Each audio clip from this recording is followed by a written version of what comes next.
Richard William Huckle was born on the 14th of May 1986 in Ashford, Kent, England, to a middle-class family. He was schooled at the Highbury Grammar School, where he was described as a bit of a loner. At the age of 16, he took part in a month-long expedition to visit a school in Nambia. Not long after that, he began to study at South Kent College. Once Huckle finished his education, he spent a gap year in Malaysia from 2005 to 2006.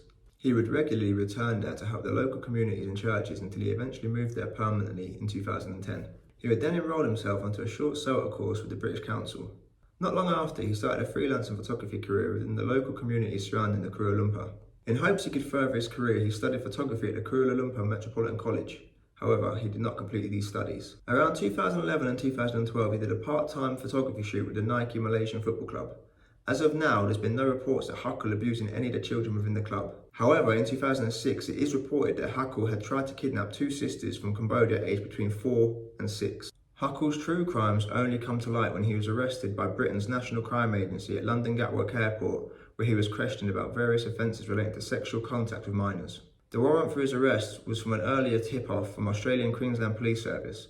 Task Force Argos is responsible for investigating child abuse and online exploitation. While being questioned, Huckle would refuse to answer any of the detectives' questions. As he had no prior convictions, after questioning him, he was released on bail. This was due to the length of time it would take the team to investigate and gather the relative evidence needed from his seized computer. However, while on bail, he would have to live with his parents as one of the requirements. The following day, his mother would confront him about the allegation made against him. He would later and drunkenly admit to her that he had raped various children aging from 3 to 13 years of age. His family was so disgusted with what he had told them, they demanded he left and informed him he was no longer welcome in their house. His mother would later contact the police and tell them of what he had said. She would then beg that they come take him away. The police would arrest him later that day and he was charged with 91 counts. This would include creation and possession of indecent images of children, rape of a child under the age of 13, digital penetration and sexual assault. If that wasn't disgusting in itself, the police would later find that he made an in-depth paedophile manual which stated how to do it safely and not get caught. The police denied his bail and he was remanded to court, who would also deny his bail plea. Huckle was imprisoned at HMP Lewis, but due to the severity of his crimes, he was transferred to HMP Belmarsh to await his trial. Huckle would plead not guilty to the 91 charges he was facing. It took the court over an hour to read them all out to the jury. The prosecutors decided to prepare 3 separate trials. They did this as they didn't want the jury to be subjected to all the graphic evidence that was presented in one trial. During a trial hearing held in April, Huckle would plead guilty to 71 of the 91 charges. This would come after his request to watch the evidence against him in court. The full scale of abuse became known for the first time during the initial trial. The prosecution, led by Brian O'Neill, would show a long history of abuse dating back to his gap year in 2006, which continued until he was apprehended in 2014. This would include rape of children under the age of 12, the possession of child porn, distributing child porn, creation of child pornography, child abuse and creating a paedophile manual titled Pedophiles and Poverty, Child Lover's Guide, digital penetration of a child under the age of 12. He was also charged with making money for his activities via a GoFundMe page. His victims ranged from 6 months to 12 years of age, the most shocking of which was abused while wearing a nappy. He also belonged to various groups on the dark web. On these sites, he'd share photos of his crime to other paedophiles. He'd boast about his crime to various chat rooms. The following are real comments that the police found. Soon come Blank's 5th birthday, and I was allowed to take her out alone with me to celebrate with her.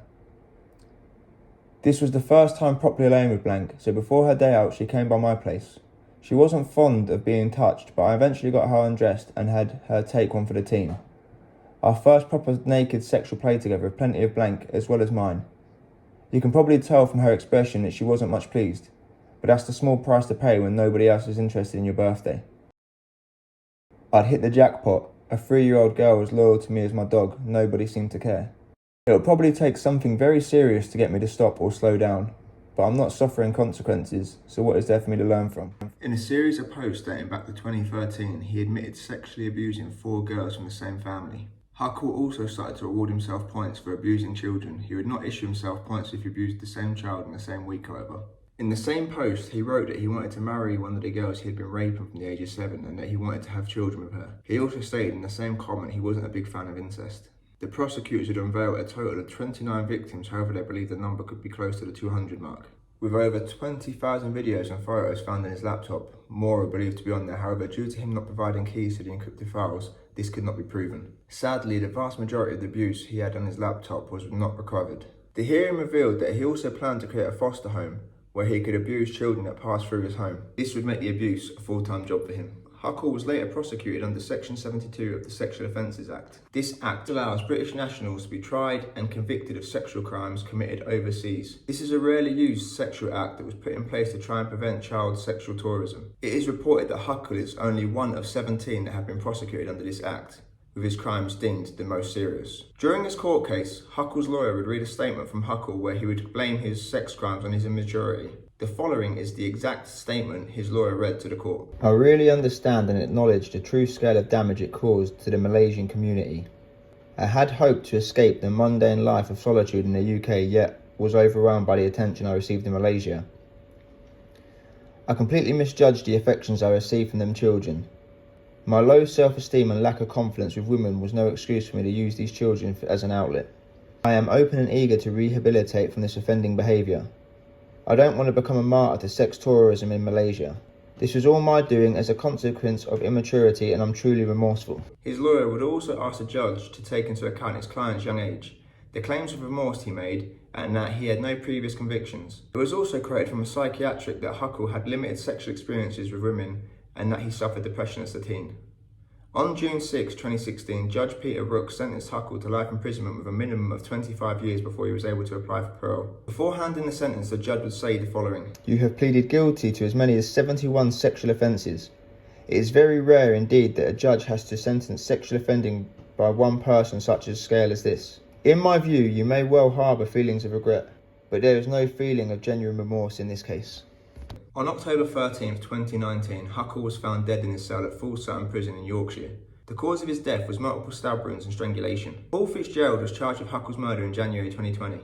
During the trial, details of Huckle's murder were made public. Huckle had his arms and feet bound before being gagged. He was then strangled with an electrical cord.